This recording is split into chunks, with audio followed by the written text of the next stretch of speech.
Assalamualaikum dan salam sejahtera. Nama saya Farwina binti Najil. Nombor matriks BB22111092. Tajuk pembentangan saya ialah Parlimen Ranau Yang Berhormat Datuk Jonathan bin Yassin. Yang Berhormat Datuk Jonathan bin Yassin merupakan seorang ahli politik Parlimen Ranau, Negeri Sabah. Kini beliau memegang jawatan sebagai Timbalan Menteri Dalam Menteri 2 sejak 10 Mac 2020. Beliau juga merupakan seorang pengerusi Lembaga Koko Malaysia dan beliau menyertai Parti Peribumi Bersatu Malaysia pada 11 Mac dan bersekutu dalam komponen Perikatan Nasional di peringkat kerajaan. Dalam masyarakat pertama penggal kedua Parlimen ke-15, perbahasan usul menjunjung kasih Tita Seri Paduka yang di-Pertuan Agong, Yang Berhormat Datuk Jonathan bin Yassin telah membentangkan beberapa isu di Parlimen tersebut. Pertama, isu yang telah dibangkitkan oleh Datuk Jonathan ialah masalah bekalan air di daerah Ranau. Beliau memohon supaya KPLB mengambil tindakan dengan segera supaya melaksanakan pembinaan loji yang baharu dan juga penyambungan paip di loji Kundasang ke Bundutuhan. Hal ini disebabkan kerana kawasan tersebut sering mengalami gangguan bekalan air. Seterusnya, isu yang telah dibangkitkan ialah jalan raya. Datuk Jonathan mencadangkan bahawa Pan Borneo tersebut dijangkakan siap dalam tempoh tahun 2023 hingga tahun 2024 dengan mendahulukan kawasan Simpang Bundutuhan sehingga ke Simpang Sagindai.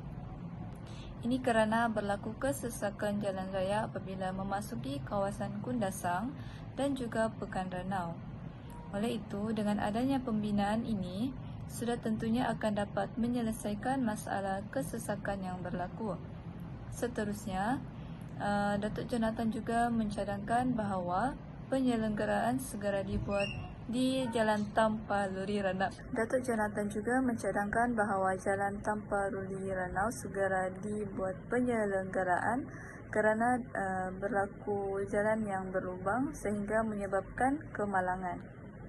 Isu ketiga yang telah dibangkitkan ialah menaik taraf sekolah-sekolah di Ranau. Datuk Jonathan telah mencadangkan agar sekolah-sekolah di Ranau terutamanya di SK Pekan Ranau dinaik taraf semula. Beliau juga meminta agar kerajaan memberi peruntukan untuk menaik taraf SRJK Saint Benedict dan juga membuat semula pembinaan SMK Ulu Sugut. Isu keempat yang telah dibangkitkan ialah pembinaan jambatan besi. Datuk Jonathan meminta kepada Kementerian Luar Bandar supaya mengambil tindakan yang cepat untuk meluluskan pembinaan jambatan besi yang telah rosak akibat bencana banjir yang telah berlaku pada tahun 2022 di Ranau. Datuk Jonathan juga telah menyuarakan agar pembinaan klinik di Kampung Nawanon dan Kampung Kawiyan agar kawasan tersebut mendapat perkhidmatan kesihatan terutamanya penduduk sekitar. Seterusnya, beliau memohon agar kerajaan segera meluluskan pembinaan elektrik di kawasan Kota Belud dan Ranau. Akhir sekali, Datuk Jonathan telah membangkitkan isu Perjanjian Malaysia 1963 dan persempadanan. Datuk Jonathan meminta agar kerajaan segera menunaikan Perjanjian Malaysia 1963 di mana masih tersisa 40% yang masih belum ditunaikan oleh kerajaan. Seterusnya, terdapat masalah tentang persempadanan. Datuk Jonathan meminta agar kerajaan segera memberi kelulusan untuk membatalkan Akta Wilayah Laut yang sepatutnya lautan dan juga bawah lautan kawasan Sabah yang telah dipersetujui adalah milik Sabah. Beliau memohon agar kerajaan persekutuan tidak mencampur tangan dalam akta wilayah tersebut. Seterusnya, penilaian dan ranking. Pertama ialah pembangunan di daerah Ranau.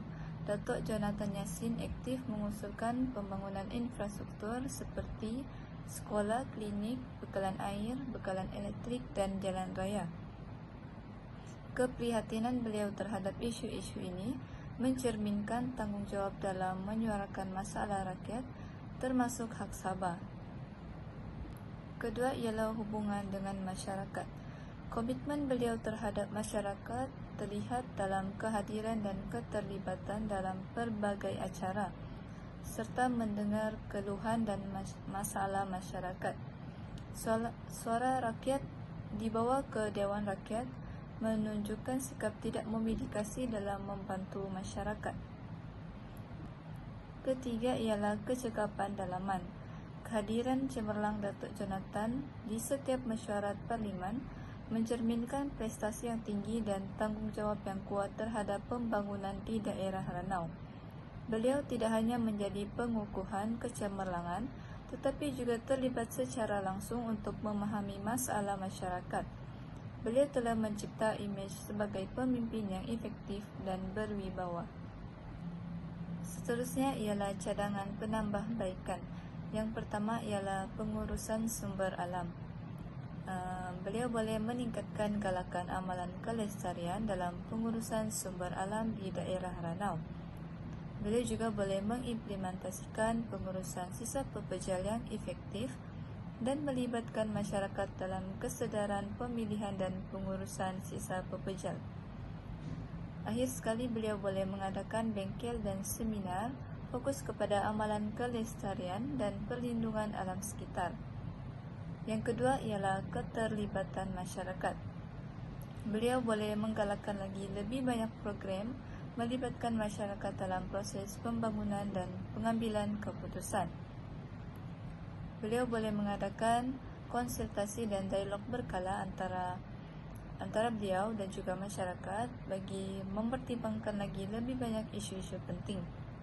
Beliau boleh menyokong inisiatif pembangunan berkomuniti dengan menyokong projek yang memberi manfaat kepada komuniti. Dan yang terakhir ialah teknologi dan inovasi. Memberi sokongan pembangunan teknologi dan inovasi untuk meningkatkan produktiviti dan daya saing tempatan. Beliau boleh menyediakan fasiliti untuk berkolaborasi antara syarikat, penyelidik dan institusi tinggi dalam pelaksanaan inovasi.